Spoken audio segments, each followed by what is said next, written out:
बांग्लादेश तै हायुंनि गोरों गोरों हाखतरो तंमा बांग्लादेशनि हाई कमिशन हाबानो बै बाक्सा आगरतलावबो बांग्लादेशनि हाई कमिशननि लुवाजों बै फासालो निजिसा फेब्रुवारि सालमानि बरामनि बानि बिसुतिनो पालेजाका इंटरनेशनल मदर लैंग्वेज डे आसालो फुंनि जरावबो बोबाग्रा खर आगुरिनि कुंजबन आमसायो बांग्लादेशनि हाबानक हाई कमिशन बिस्कांगो बांग्लादेशनि बाना दिसामानि बिसुति असम मोदां चेंगिरि जाका आबुनि यागलो थिगे तातुतेरो खमनि बै बराम याफालाइका जत मानजानाय नगरेरो आरो तंगो याकसु हाई कमिशनार आरिफ मोहम्मद तंगो पुइला अजमा तांफां मोहम्मद आल मास खबै हाबानकनि गुबुनि तांफां तै सेबक खायनेरो बरमना करिबो आरो मानजानाय कक्टमा तुनरो बहायनो खमनि बै बराम याफालाइका শুরুতেই আমি আপনাদেরকে ধন্যবাদ জানাচ্ছি আমাদের সহকারী হাই কমিশন প্রাঙ্গণে আজকে আমাদের এই অনুষ্ঠানে উপস্থিত থাকার জন্য।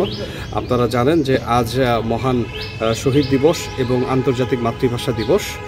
1952 সালের আজকের এই দিনে মাতৃভাষার অধিকার রক্ষার জন্য বাংলার দামাল ছেলেরা তাদের নিজের বুকের তাজা রক্তে দিয়ে বাংলা ভাষার মর্যাদাকে রক্ষা করেছিলেন। সেই থেকে আজ অবধি পুরো বাংলায় 21শে ফেব্রুয়ারিকে অত্যন্ত তাৎপর্যের সাথে ভাবগাম্ভীর্য এবং যথাযথ যোগ্য মর্যাদায় পালন করে আসছে। আমরা অত্যন্ত আনন্দিত।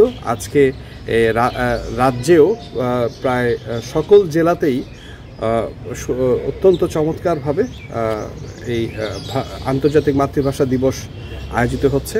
এবং আরও আনন্দের কথা যে আমাদের এই ভাষা আন্দোলনকে কেন্দ্র করে 2000 সালে ইউনেস্কো এই দিবসটিকে আন্তর্জাতিক মাতৃভাষা দিবস হিসেবে স্বীকৃতি দিয়েছে, যার মাধ্যমে পুরো বাঙালি জাতি সারা বিশ্বের কাছে একটি দিবস পেয়েছে, যেটা আজকের দিনে সমগ্র পৃথিবীর সকল মানুষ সেটা উদযাপন করবে।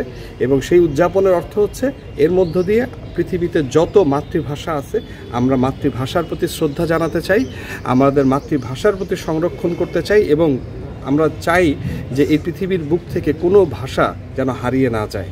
আমরা চাই যে কেউ কখনো অপরকে তার নিজের মায়ের ভাষায় কথা বলার জন্য যেন ছোট করে না দেখে। তো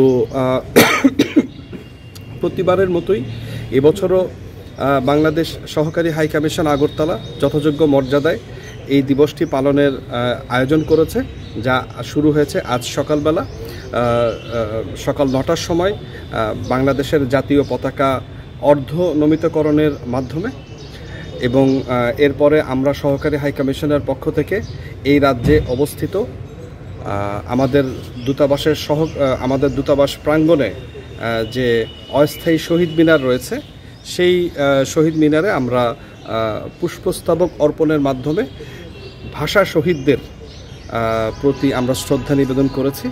একই সঙ্গে আজ আমি এখানে পুরো রাজ্যবাসীকে আমন্ত্রণ জানাতে চাই যে আজ সারাদিন আমাদের এই দূতাবাস প্রাঙ্গণে এই শহীদ মিনারটি থাকবে। তো সর্বস্তরের মানুষকে আমরা আহ্বান জানাচ্ছি যে তারা এসে এই শহীদ মিনারে পুষ্পস্তবক অর্পণের মাধ্যমে আমাদের যারা ভাষা শহীদ তাদেরকে আমরা স্মরণ করব। পরিবর্তনের বাংলাদেশে কিভাবে পালন করা হচ্ছে আজকের দিনটি? ঠিক একইভাবেই আমাদের, আপনি জানেন যে 21শে ফেব্রুয়ারিতে শুরু হয় মধ্যরাত থেকে, রাত 12টা থেকেই প্রোগ্রাম শুরু হয় ঢাকার কেন্দ্রীয় শহীদ মিনারে পুষ্পস্তবক অর্পণের মাধ্যমে। তো এবং বাংলাদেশের প্রতিটা জেলায় প্রতিটা গ্রামে যে আজ কেন্দ্রীয়ভাবে নির্মিত স্থায়ী শহীদ মিনার রয়েছে, তো সেই শহীদ মিনারগুলোতে স্থানীয় যারা রাজনৈতিক, সাংস্কৃতিক, সামাজিক নেতৃবৃন্দ রয়েছেন তারা সকলে মিলে, বিশেষ করে স্কুল কলেজের বাচ্চারা সকলেই এই কেন্দ্রীয় শহীদ মিনারে পুষ্পস্তবক অর্পণ করেন। বহু মানুষ বিভিন্ন জেলা থেকে, বিভিন্ন প্রান্তর থেকে, বাংলাদেশ থেকে তারা আজ ঢাকা বিশ্ববিদ্যালয়ের আমাদের কেন্দ্রীয় শহীদ মিনারে তারা আসেন ফুল দেওয়ার জন্য।